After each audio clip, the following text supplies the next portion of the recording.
My apologies.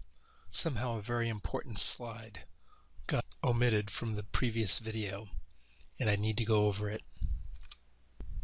To set the stage, I have to repeat the original slide 6, and I want to talk about why gene duplication is so important for the development of evolved new function.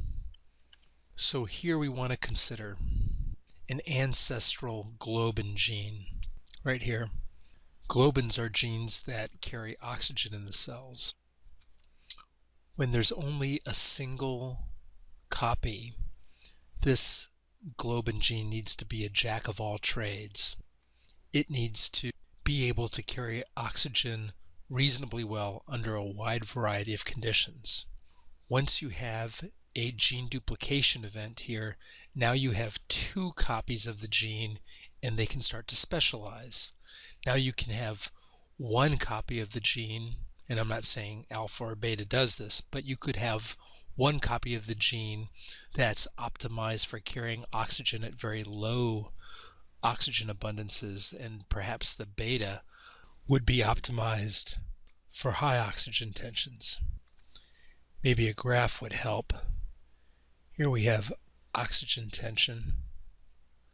The original gene, the ancestral gene, has its function as sort of an average, and then when you have a gene duplication event, the alpha might evolve for functioning at lower oxygen tensions, and the beta form could evolve to function at higher oxygen tensions. So from an average oxygen carrying protein, now you can have specialization, new functional capabilities in terms of transporting oxygen within cells and organisms.